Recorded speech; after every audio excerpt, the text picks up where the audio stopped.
सभी and welcome to Study Point. So आज हम करने वाले हैं क्लास 8 एनसीईआरटी का chapter number 16 playing with numbers. Start करते हैं first exercise 16.1। Question number 1, find the value of the following and give reason for the step involve. तो आपको इसमें सम दिए हुए हैं, उनकी वैल्यू फाइंड आउट करनी है और स्टेप जो भी इन्वॉल्व हुआ है इसमें उसका रीजन भी बताना है। So let's start with the first part. First part है 3a plus 2 5 is equal to b2। Means आपको इसमें जो अल्फाबेट दिए हुए हैं a एंड b उनकी वैल्यू फाइंड आउट करनी है। Perfect.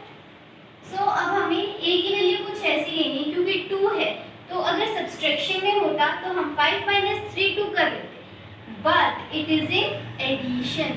So you should be very careful to doing this sum that the sign is in addition और in subtraction. Okay, so here if I take a की वैल्यू मैं 7 लेती हूँ, let's suppose a की value मैंने 7 ली, तो 7 + 5 = 12।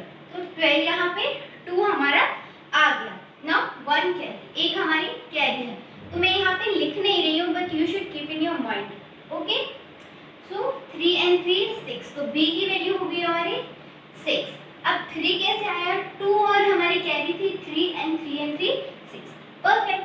तो ये इक्वेशन हुई हमारी, b की वैल्यू है 6 एंड a की वैल्यू है 7। सो पुट कर देते हैं, this is right equation. a की वैल्यू है हमारी 7 एंड b की वैल्यू है हमारी 6। ओके, तो ये हमारा पूरा क्वेश्चन बना। 37 + 25 is equal to 62। So this was first part. Now coming to the next part. So now coming to the next part. 4a + 9 is equal to CD3। तो अब यहाँ पे हमें 3 वैल्यू निकालनी है, 3 अल्फाबेट्स की, that is a, b and c। Perfect. So अब हमें a की वैल्यू निकालनी है। अब हम 8 में ऐसा क्या ऐड करें कि हमारा आंसर 13 है। ये बात मैंने आपको फर्स्ट क्वेश्चन में भी बताई थी कि यहाँ पे हमें सब्सट्रैक्शन नहीं है, तो हमें नेक्स्ट काउंटिंग पे जंप करना पड़ेगा, जो कि है, तो हमें यहाँ पे 13 लाना चाहिए, क्योंकि 3 जैसा सिमिलर 13 है, उसमें 1 ऐड कैरी, तो 1 ऐड कैरी यहाँ पे हमारी कैरी फॉरवर्ड हो जाएगी। ओके, सो अब यहाँ पे आएगा 5। तो a की वैल्यू अगर मैं 5 लेती हूँ तो 5 + 8 is equal to 13। तो 3 हो गया, कैरी 1, कैरी हमेशा माइंड में रखनी है, ठीक है। सो 9 and 4 है हमारा 13, 13 and 1 14। तो b की वैल्यू हो गई हमारी 4 एंड कैरी 1, तो यहाँ पे कोई और डिजिट नहीं है, तो c की वैल्यू हम 1 ही रखेंगे। So this equation is solved. So this is the correct answer for it. So let's place the value. a की वैल्यू हमारी क्या थी?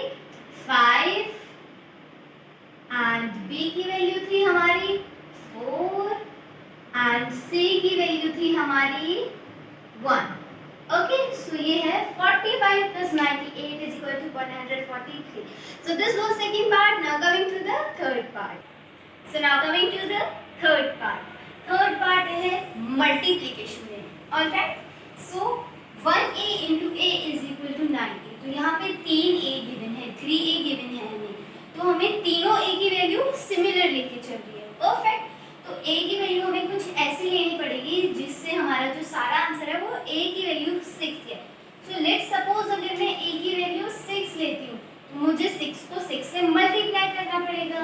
6 × 6 = 36।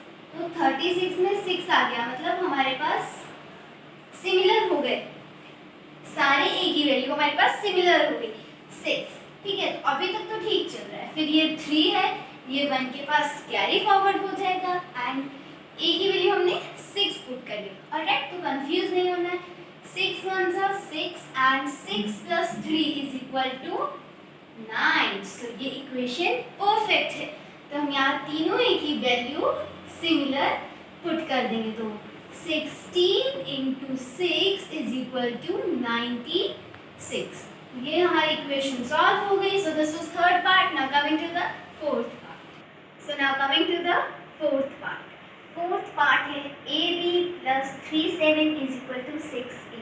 तो हम यहाँ पे a और b की वैल्यू फाइंड आउट करेंगे। लेट्स सपोज b की वैल्यू मैं लेती हूँ 5।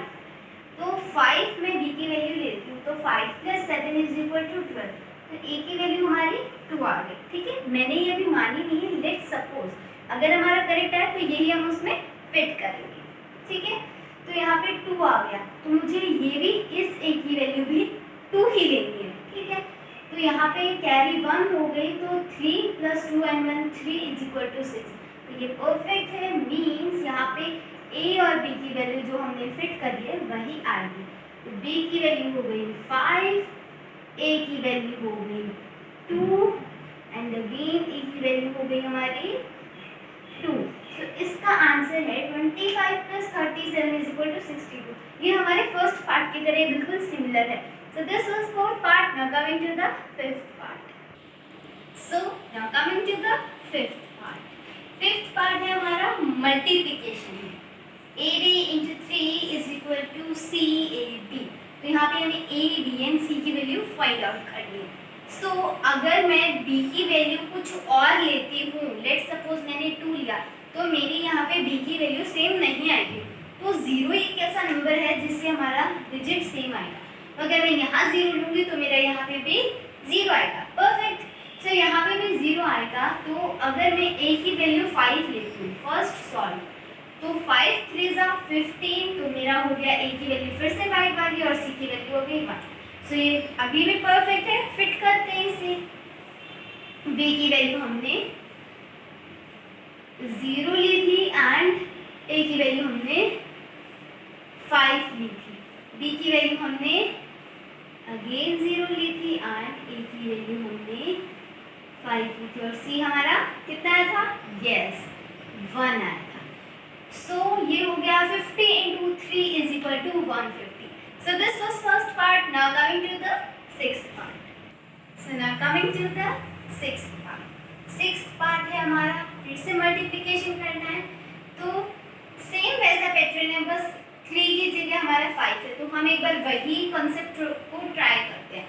तो B की वैल्यू मैं 0 लेती हूँ, तो यहाँ पे भी 0 आएगा, यहाँ पे भी 0 आएगा। तो एक बार इसे पुट कर लेते हैं, 0 एंड हियर अगेन आल्सो 0। एक स्टेप हो गया, परफेक्ट। अगर मैं A की वैल्यू 5 लेती हूँ, हम एक बार जैसे हमने 5th स्टेप करा था वैसे ही हम इसे कर रहे हैं, तो फिर ये आएगा हमारा 25, तो हो गया 2। तो ये बिल्कुल परफेक्ट आंसर आया हमारा 250। तो 50 को अगर हम 5 से मल्टीप्लाई करेंगे तो हमारा 250 आंसर आएगा। So this was 6th part. Now coming to the 7th part. Now coming to the 7th part. 7th part है हमारा AB × 6 = BBB। मतलब यहाँ पे हमारे 4 भी हैं, इन सबकी वैल्यू हमें सिमिलर आनी चाहिए।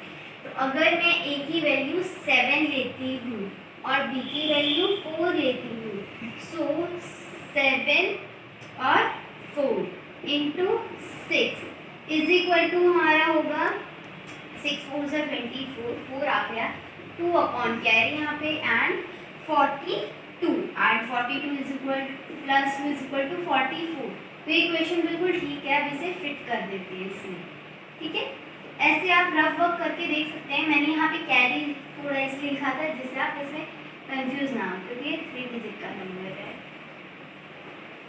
सो आपको बस ये चीज़ पे फोकस देना है कि आपके जो सारी वैल्यू हैं वो सिमिलर होनी चाहिए। अगर बुक में क्वेश्चन में आपको कोई भी चीज़ डबल टाइम दी हुई है तो आपको उसे कोशिश करनी कि वो सेम ही है। जैसे हमें B 4 बार दिया हुआ था, तो हमने यहाँ 4 बार B लिया है।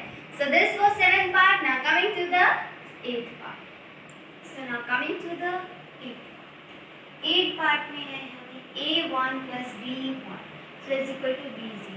तो अगर यहाँ पे 0 है तो इट मीन्स 10 है और कैरी यहाँ पे 1 देनी है, क्योंकि सब्सट्रैक्ट तो है नहीं।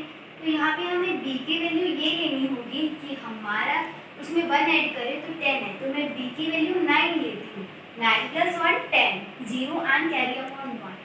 अगर मैं A की वैल्यू 7 लेती हूँ तो 7 + 1 8 एंड कैरी 1 9। तो B की वैल्यू हमारी फिर से 9 आ गई। तो ये परफेक्ट है, तो इसे फिट कर देते हैं इसके अंदर। B की वैल्यू हमने ली थी 9, A की वैल्यू हमने ली थी 7 एंड B की वैल्यू हमने ली थी 9। ऑलराइट, सो ये हो गया 71 + 19 = 90। सो this was 8 part. Now coming to the ninth part. So now coming to the ninth part. Ninth part है 2ab plus ab1 is equal to b1 8. So हमें यहाँ पे ab की वैल्यू लेनी है. तो अगर मैं b की वैल्यू 7 लेती हूँ तो 7 plus 1 8 होता है. परफेक्ट. तो हम b की वैल्यू यहाँ पे 7 लिख देते हैं. ठीक है. और यहाँ पे अगर मैं a की वैल्यू 4 लेती हूँ तो 7 plus 4 होते हैं 11. तो यहाँ पे हमारा 11 आ जाएगा क्योंकि हमारा एडिशन है, सब्सट्रैक्शन नहीं है. सब्सट्रैक्शन होता तो हम 1 में से 3 में से 2 माइनस करके 1 बचा देते. तो अब b की वैल्यू हो गई 7 एंड a की वैल्यू हो गई 4. तो हमारी कैरी है यहाँ पे 1 फॉरवर्ड, 2 एंड 1 3. तो a की वैल्यू है हमारी 4 and 3 is equal to 7. b की वैल्यू फिर से हमारी सिमिलर आ गई. सो ये है 247 plus 471 is equal to 780. So this was ninth part. Now coming to the last part. So now coming to the 10th part. 1 to a plus 6ab is equal to a09. So यहाँ पे ab की फिर से value put करनी है. तो 9 कैसे है? अगर मैं b की वैल्यू 8 लेती हूँ, a की वैल्यू मैं 8 लेती हूँ और b की वैल्यू 1 लेती हूँ. ऑलराइट. सो हमारा 9 हो जाएगा. फर्स्ट परफेक्ट मेंशन कर देते हैं. a की वैल्यू हमने 8 ली थी एंड b की वैल्यू हमने 1 ली थी. तो 8 plus 2 10 होते हैं. तो a की वैल्यू यहाँ पे फिर से 8 आ गई. परफेक्ट. एंड कैरी यहाँ पे बन गई. तो 6 7 एंड 8 कैरी को हमने काउंट करा तो हमारे 8 हो गए. तो it means 128 plus 681 is equal to 809. So this was the last question of this exercise. Now coming to the next exercise. If you have any doubts, so please mention in the comment. Do subscribe our channel and bye bye.